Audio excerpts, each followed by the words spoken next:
Well, hello everyone, and welcome to the Joy Jolt. My name is Natalie Ledwell, and my compatriot, my girlfriend Susie Woozy, is on vacation at the moment, and she will be for the next few weeks.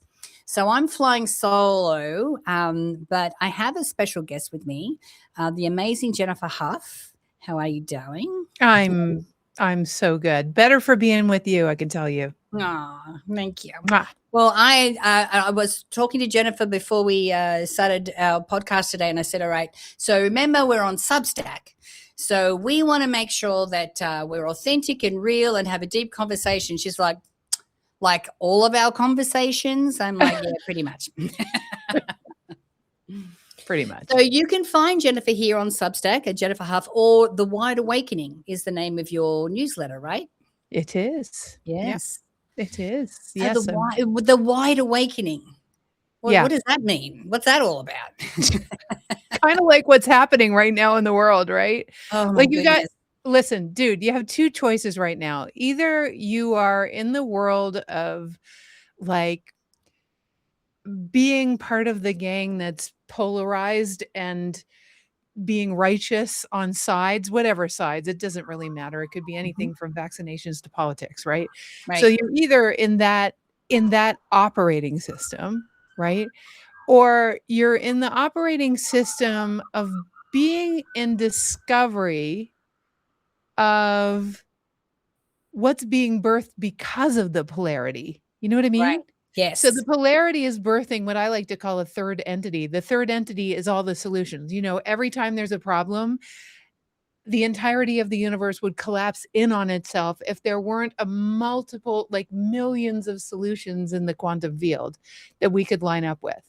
And because that is true, or the universe would collapse in on itself, you have a problem without multiple solutions, then the people that are interested in lining up with the solutions that are being birthed, the third entities that are coming from the polarity, if you're one of those people, you're one of the people that is interested in an awakening to the what's next, if you know what I mean. It's like we're the people that it's almost so overwhelming to look at the polarity.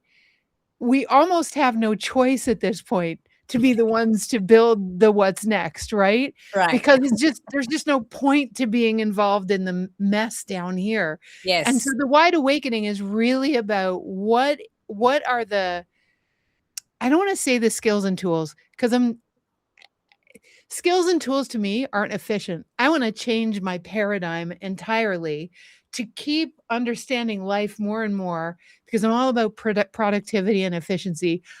And I suspect you might be the same way. No. And so I'm like, I don't want to work on my thoughts and my beliefs. I just want to shift my paradigm so my thoughts and beliefs all change, because I'm oriented to life in a whole new way. Yeah. That's what a wide awakening is. It's for the people that are looking for the solutions. Does that kind of make sense? It does.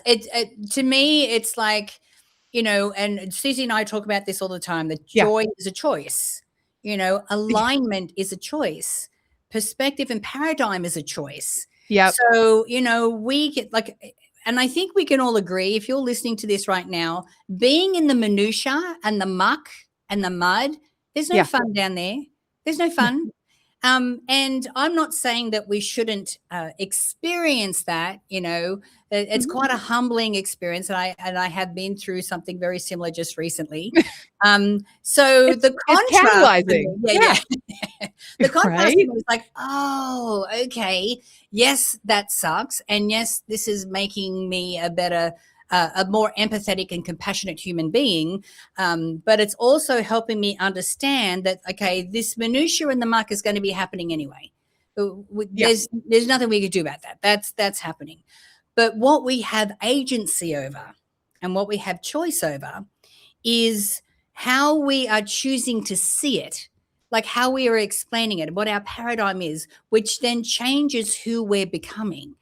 And who we're becoming is someone who can see something horrible, you know, outrageous, whatever that is, and still have an understanding from a 10,000 foot view of the purpose or the meaning or how it fits into the puzzle of everything else, and the goodness that is, in this event or in this situation that a lot of other people can't see. Yes, and even if you can't see the good, because oftentimes it's in the mystery, right? Like lately the paradigms for how we thrive these days are shifting so quickly, because not only it are the number of people that are stepping out of polarity and understanding spirituality and the science of spirituality. Yeah. Because what's happening is we're all being either we're choosing, as you said, we're choosing to be in the mess, and we're arguing for sides, or we're being spit out, and the only other alternative is to really become who we're here to be. Right. We're building bridges to a new tomorrow. Those are the choices right now. It's kind of a crazy time. I mean, it's so intense, right? Yes. Yeah. And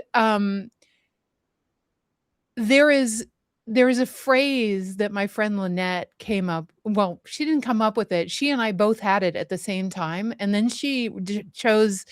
I don't think she had the book published, but it was called "There's Always a Way." And the truth is, in physics, there is always a way. Right. And to make oneself available to the way there always is, even though you don't know what it is, right? Because sometimes you know that there's always a great reason, and you choose to see the goodness in it all, but sometimes you can't see it yet. Right. So imagine that there's a way to just let imagine just being in an embodied state where this is all leading. It's leading to something better. You just can't see it yet, and you're willing to be in that mystery because the alternative sucks so much that you're not really interested in going the other way. It's really having no choice, and being willing to be in love with the mystery is what I'm talking about here. So these days I've shifted, as I was getting to earlier before I had to explain it all. I've shifted the way I'm orienting myself to how I'm approaching life, because I've had to. So there are three basic premises to how I've chosen to live, and even in our work, it's infused into our work. So the first is, you're going to love this. I know you're going to love it. So the first is totally in love with the mystery, as in your love affair with the mystery transcends your need for courage. Right? So say that again. Say it again. That was your love affair with the mystery transcends your need for courage. Because why would you need courage into the unknown if you were in love with the mystery? Right. So it's an entire paradigm shift for life. Right. And I noticed that orientation to life has been causing an overflow of abundance for me lately in all areas. It's crazy. Right. So I'm just saying, okay. So the second thing is, I am pulled by nothing, but willing to play with everything. Okay. So think about what that means. I don't care what's on the news. I don't care what just came across, whatever. I don't care what my friend two of my great friends just passed away, and suddenly. And I'm not pulled by it. I remain curious about it. And I remain, sad and all the things. It doesn't mean I bypass my feelings, but I remain curious about how I have that relationship still, and what that relationship, or it's curious without being pulled by it. In other words, without being taken out. Yeah, it's an orientation to life. Yeah, because my question here is, and this is what I dance with, because I think that yes, we want to, fall in love with the mystery. We want to, not be pulled by anything. But if none of us are pulled by anything, then who takes action to change it? So then it's playing. That's the second piece of it. Okay. It's playing with everything. So whatever Right. is, and I wouldn't say playing with the apps, like you play with everything that's presenting for you. Because Okay. if you presume that consciousness is bringing you exactly that which would serve at this moment, whether your personality likes it or not is a whole other thing. But you Yeah. got to know that it's presenting for a reason.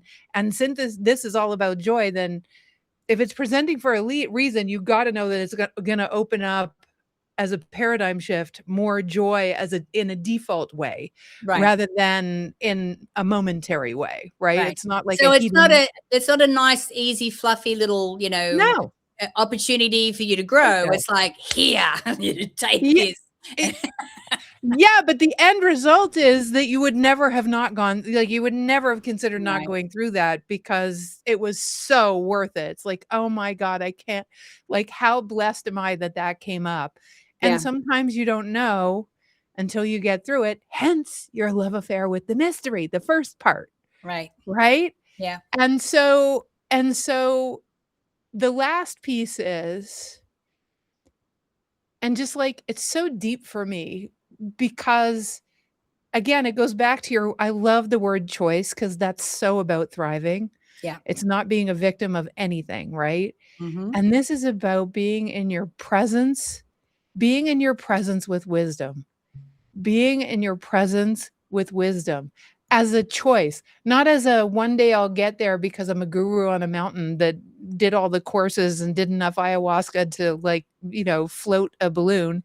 It's like, it's literally, that I that I that I choose in this moment to be in my presence with wisdom. It's easy when I But wait come. a second. Yeah. Whose wisdom? My wisdom or wisdom? Wisdom. Well, so here's the thing. If you're in your presence, there is only wisdom. Right. If you're in your presence, it's your well, okay, to be technical. If you're in your presence, wisdom, when we talk about consciousness, has to do with what would present directly for you to say, do, be, not do, whatever it is. But in your presence, there's just a cellular knowing. In your presence, you have 50 to 75 trillion cells connected via photons, via fractal math in so many ways to the greater quantum field, right? Mhm.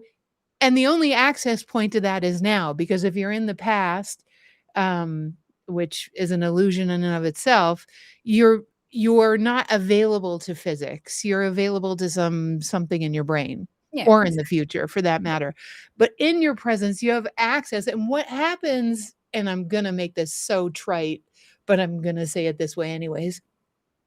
In your presence, consciousness, and again, can't explain it. We don't have time to do that. But consciousness so has our back that it literally takes all of the wisdom that ever was in that beautiful fractal world full of plasma and orchestrates it to perfectly fit it's the same general understanding of how life actually works from greater consciousness, but it uniquely speaks to you in the confluence of where you are in your life, who you are, the trajectory you've been on, the time it is in society, etc., because consciousness is in and of everything.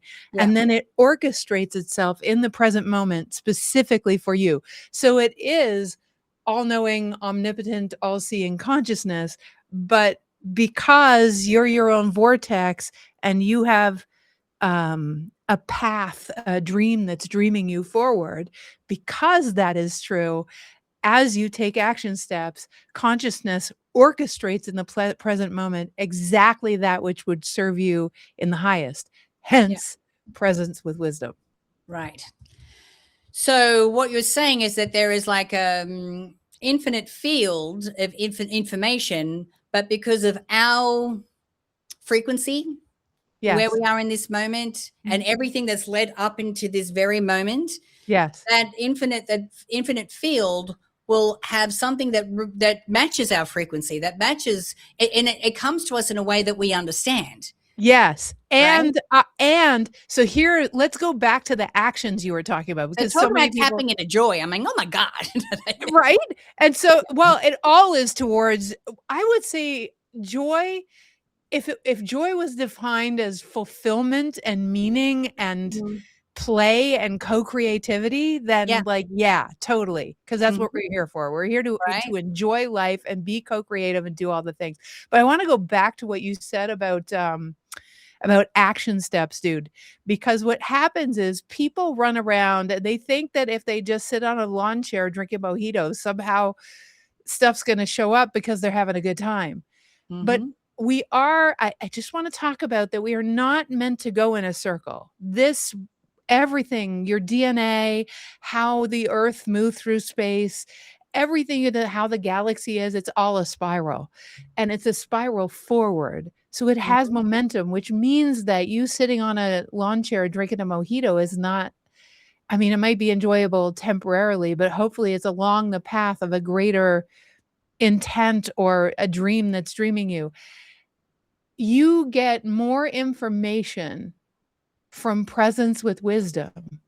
If your presence with wisdom is coupled with dance steps that you're taking in your dance with all that is, in your dance with life, Right. if you're actually moving the energy forward, even if it's like reading a book to help you through a hard time, or if it's talking to a friend, or it could be, it could actually be something really super mega juicy, like, you just took a really great course, or you're involved in enrolling people into something that you're up to and people are coming from out of the woodworks, but it's in the creativity, and especially these days, the co-creativity. I Mm. keep telling Yes. people, you guys, relationships are the new internet. Just stop it. Talk to people. Jeez Louise.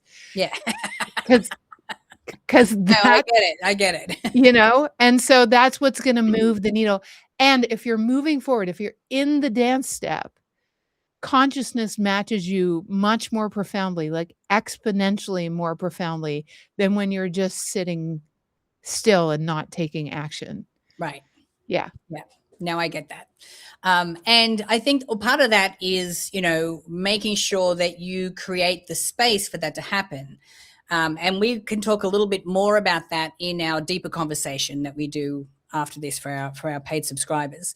But I think that a lot of us, we get so caught up in the minutia that we forget that no, Oh, if I dude. only spent like 5 minutes, even if it Yeah. was just that, detaching from that for just an unplugging for just a second, so that Yes. I could sit here and Yeah. tap into that, Yeah. it would Okay. change everything. Okay, so now I'm excited because Yeah. girlfriend. Okay. Yeah. Okay. There's an exercise that I've been doing for the last 2 months, Mhm. and I'm gonna share with you. I can't wait to share it. I mean, I love you, so I can't wait to share it with you, but I love you and I can't wait to share it with other people too. Yeah. Um, it's a little nuance. It's a hugely simplified way. It's so direct about activating a way of moving forward by bringing parallel versions of you into yourself with such efficiency that it has changed my relationship with my husband. It has I tripled my bank account. It has it's actually insane, the result. Even my garden, like, even my garden didn't have, I usually get, like, mega squash bugs on my squash plants. I Mm. had next to nothing. I had so many squash plants and squash, like, the squashes Yeah. are huge, they're so phallic. So, the like, they're massive. So, the point being that something happened when I switched to solely focusing on this particular version of bringing through my, and it might be a little weird for people to consider that you have parallel selves. But imagine that in physics, every choice point where you went this way or that way, Mm. let's say you went this way, that way still exists. You make decisions like hundreds, thousands of times a day. So every version of you got sent on a trajectory in physics. And imagine that all the skill sets you learned, even what you chose to take in college, like all the things, the jobs you didn't take, Mm. all the things. And who you became is someone who has entirely different skill sets, but it's all within your field.